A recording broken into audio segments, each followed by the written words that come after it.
上個月我去醫院抽血，我拿到檢測報告之後呢，有一項數據讓我開始認真擔心起自己的健康。這個數據叫做 HbA1c。糖化血色素，我的檢測結果呢是5.8，而正常值應該是在5.6以下。然後醫生給我傳來了這段訊息，大意是說，如果我不開始注意飲食，不控制糖分的攝取的話，很有可能會慢慢走向糖尿病。因為 HbA1c 的數值呢，在5.7到6.4之間，本身就已經被定義為糖尿病前期。那老實說，看到醫生訊息的那一刻，我是真的有點害怕。然後我統計了一下，去年1年我光是感冒就超過5次，以前我從來不會這樣。於是減肥、控糖和健康就變成了2026年我自己最重要的目標。那如果我想真的改变自己的身體狀況，最能立馬介入而且影響最大的就是飲食。於是我開始大量的閱讀營養學相關的書，也包括今天想跟大家分享的這一本來自日本非常知名的糖尿病專科醫師、醫學作家木田善二的《糖中毒》。那在開始影片之前，我想先問大家一個問題：如果你正在減肥，你覺得吃一塊帶肥肉的牛排跟吃一小塊飯糰，哪一個更容易讓人發胖呢？我相信很多人的直覺一定會回答說，一定是肥肉，因為脂肪很可怕。但作者木田善二在書裡說了一句非常顛覆我們認知的話，他說，在現代飲食中，比起脂肪更容易讓人變胖、加速老化、增加疾病風險的，往往是過量的糖和精緻碳水。有些人可能不愛吃甜點，但很愛吃麵條啊、麵包、白米飯。我自己就是，我特別愛吃滷肉飯。另外，如果遇到好吃的菜，比如說酸菜魚，我自己可以不知不覺的吃2-3碗白飯都可以。但其實碳水化合物本質就是糖。很多人覺得米飯、麵條它又不甜，為什麼是糖呢？因為進到身體裡，碳水化合物會被分解成葡萄糖。這本書最震撼我的地方，不是要你完全戒糖，而是讓你了解糖在身體裡到底做了什麼事。了解之後，你就會明白為什麼有些人怎麼減肥都減不下來，為什麼有些人明明吃的不多卻越來越胖，甚至為什麼糖尿病變成了現代社會的流行病。首先，我們來聊聊，當你吃進大量的糖分時，身體裡發生了什麼。當你吃進大量糖分，血糖會快速上升，這個時候胰臟會分泌一種激素，叫做胰島素。胰島素在做什麼呢？它其實是在救你，因為如果血糖太高的話，人是会昏倒，甚至有生命危險的。所以胰島素会先做一件事情，那就是把多余的葡萄糖轉化成糖原，儲存在肝臟和肌肉裡。那問題來了，糖原的儲存空間是有限的，那剩下的糖怎麼辦呢？胰島素會把那些多餘的葡萄糖轉化成甘油三酯，直接儲藏在脂肪細胞裡，於是人就慢慢變胖了。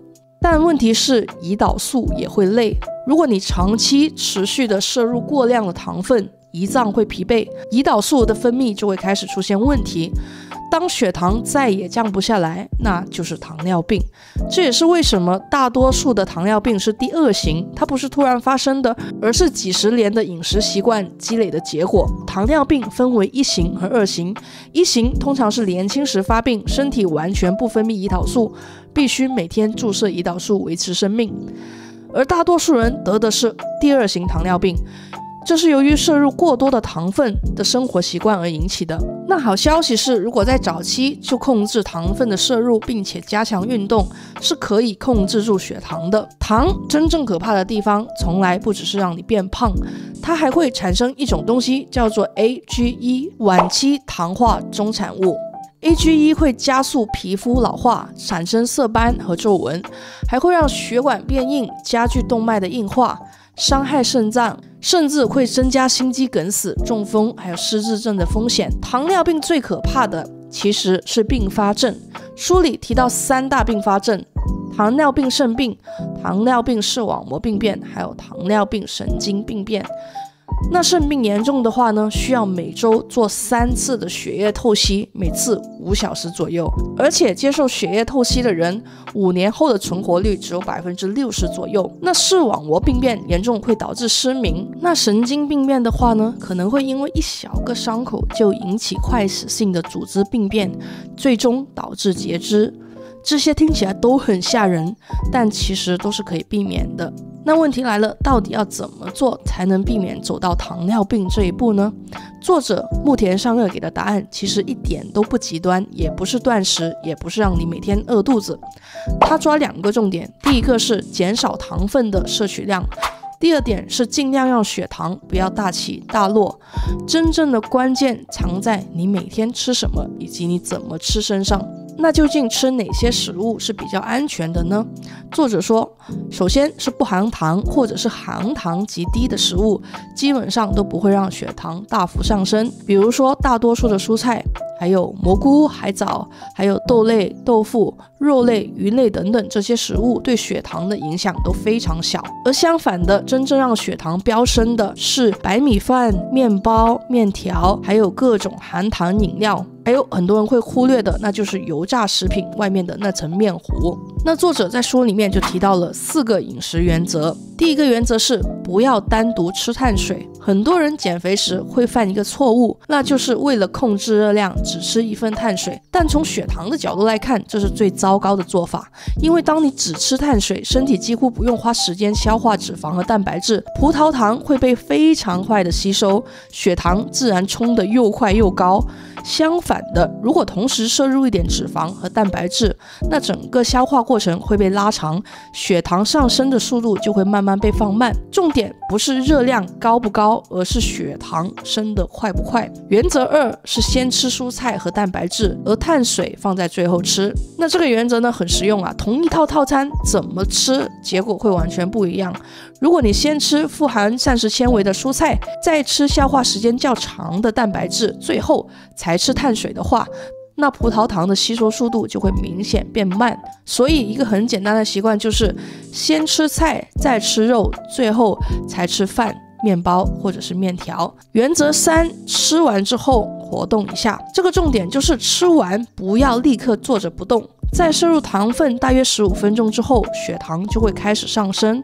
這個時候只要簡單活動一下身體，對穩定血糖就非常有幫助。而作者最推薦的是深蹲，因為深蹲它不挑地方，隨時都能做，而且能鍛鍊到身體最大的肌群。他推薦一個方法叫做12秒深蹲，慢慢蹲下，慢慢站起，一次12秒做10次，就能明顯的幫助血糖穩定下来。第4個原則是永遠不要喝含糖的飲料，那這個原則也是最重要的。不管是可樂、奶茶，還是那些看起來很健康的飲料，比如說果汁，其實这些液態的糖是最快也最容易讓血糖失控的東西。作者建議除了水之外，可以多喝不含糖的茶、花茶，還有黑咖啡等等。那如果喝酒的話呢，作者推薦喝威士忌、燒酒還有白葡萄酒，因為這些酒基本上不含糖，或者說含很少分量的糖。那講到這裡，我想起了古天樂的一個採訪啊，他曾經說過已經很多年沒吃白米飯了。那當時很多人覺得他太極端了，但看完這本書之後，我才理解他的做法其實是有科學依據的，不是說大家都要像古天樂一樣完全不吃米飯，而是說了解糖分對身体的影響之後，你會更有意識的去調整自己的飲食習慣。那看完這本書之後，我最大的感受就是健康真的是從每一口食物開始的。我們不需要太極端的飲食方法，不需要痛苦的挨餓，只需要了解身體的運作機制，調整吃飯的順序，減少糖分的攝取，養成飯後活動的習慣，就能有效的避免糖尿病和其他很多慢性疾病。所以我在接下来的日常生活当中，我会真的非常注意糖分的摄入。我也会在這個頻道定期分享我的進展、我的進度，還有少吸取糖分對我自己身體的狀況的影響。